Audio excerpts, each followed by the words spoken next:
ఇప్పుడు నేను చూపించేది సామ్సంగ్ 192 లీటర్స్ కెపాసిటీ రిఫ్రిజిరేటర్ అండి. ఇది వచ్చేసి మనకి ప్రైస్ వచ్చేసి మనకి 19,000, కానీ మీకు లాస్ట్ ప్రైస్ వచ్చేసి మనకి 16,900కి వస్తుంది. మీకు ఇది 3 స్టార్ రేటెడ్ 2022 మోడల్. ఓకే, ఇంతకుముందు ఇది 5 స్టార్ రేటెడ్లో ఉండేది, కానీ ఇప్పుడు రూల్స్ కొన్ని వాటి వల్ల ఏంటంటే ఈ పవర్ కన్జంప్షన్ రేటింగ్ అనేది తక్కువ చేశారు. అయినా కానీ ఇది 5 స్టార్ రేటెడ్ అంత వస్తుంది. ఇన్ ఫ్యూచర్లో మనకి ఇది ఇంకొంచెం పవర్ కన్జంప్షన్ ఉన్నప్పుడు ఒక పాయింట్ అయినప్పుడు ఇది ఇంకొంచెం తక్కువ అవుతుంది. మీరు ఏ రిఫ్రిజిరేటర్ తీసుకున్నా కానీ ఈ పాయింట్స్ అనేది తక్కువ ఉండే అనేది చూసుకోవాలి. ఓకే, ఇదండి. ఇది 2020 నుంచి రన్ అవుతుంది ఇది. దీంట్లో ఏంటంటే ఇందులో 2 మోడల్స్ ఉన్నాయి. ఒక మోడల్ వచ్చేసి మనకి ఈ మోడల్. ఇందులో ఏంటంటే మనకి స్టోరేజ్ ర్యాక్ వస్తుంది ఇలాగా. ఇందులో ఆనియన్స్ కానీ పొటాటోస్ కానీ మనం వెజిటేబుల్స్ కూడా కింద కూడా స్టోర్ చేసుకోవచ్చు, డ్రై ఉన్నది. ఇంకోటి వచ్చేసి మనకి ఇది ఉండదు, సేమ్ ఇలాగే ఉంటుంది. ఇక్కడ డోర్ హ్యాండిల్ కొంచెం డిఫరెంట్గా ఉంటుంది.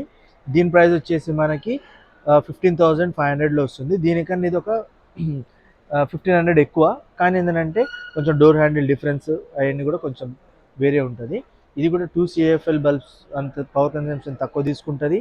మళ్ళీ తర్వాత ఇన్వర్టర్ మీద కూడా రన్ అవుతుంది. ఇది 10 years వారంటీ ఉంది దీంట్లో. అన్ని రిఫ్రిజిరేటర్ మీద కూడా 10 years ఉంటుందండి. తర్వాత మనకు వచ్చేసేసి స్టోరేజ్ చూసుకోవచ్చు. ఇది 3 స్టెప్స్ అనేది ఉంటుంది దాని ర్యాక్స్లలో. మీరు ర్యాక్స్ని కూడా ఒకవేళ మీకు ఇక్కడ వద్దని అనుకుంటే తీసుకు ఇక్కడ ర్యాక్లో కూడా పెట్టుకోవచ్చు, ఒకవేళ మీ వెజిల్ అన్నది పెద్దగా ఉంటే.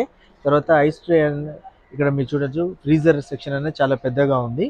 తర్వాత మీ ఫ్రీజర్ సెక్షన్ ఏ రిఫ్రిజిరేటర్కి అయినా కానీ, ఏ ఫ్రిడ్జ్ కాదు, సింగిల్ డోర్ ఈ మోడల్ వాటిలో మాత్రము సామ్సంగ్ వాటిలో ఇక్కడ చిల్లర్ ట్రే అని వస్తుంది. ఒకవేళ కానీ మీకు ఇక్కడ ఐస్లో ఎక్కువ వాటర్ ఎక్కువైనా కానీ లేకపోయినా ఇక్కడ మీకు ఐస్ ఫామ్ అవ్వకపోయినా కానీ ఇక్కడ కింద మీరు మిల్క్ కానీ ఇవన్నీ కూడా స్టోర్ చేసుకోవచ్చు. ఇది బెస్ట్ ఆప్షన్ అన్నది. ఓకే, బిల్డింగ్ క్వాలిటీ అన్నది చాలా అంటే చాలా బాగుందండి. ఇది ఎగ్ ట్రే వచ్చేసి 12 eggs అని ఉంటుంది. తర్వాత మీరు ఇందులో చాక్లెట్ బిస్కెట్స్ ఇవన్నీ కూడా పెట్టుకోవచ్చు. ఇందులో 2 లీటర్స్ బాటిల్, పైన 1 లీటర్ బాటిల్ అనేది, కిందనే 2 లీటర్స్ బాటిల్. ఓకే, ఒక 3 బాటిల్స్ అంటే పడతాయి, 4 బాటిల్స్ కూడా పడతాయి. ఇదైతే మనకి 1 లీటర్ అంత సైజులో పడుతుంది. ఇదండి, ఒకసారి మీరు ఓవరాల్ వ్యూ కూడా చూడొచ్చు. ఓకే, ఒకవేళ మీకు ఈ వీడియో నచ్చితే లైక్ చేయండి, ఛానల్ని సబ్స్క్రైబ్ చేయండి. Thanks for watching video.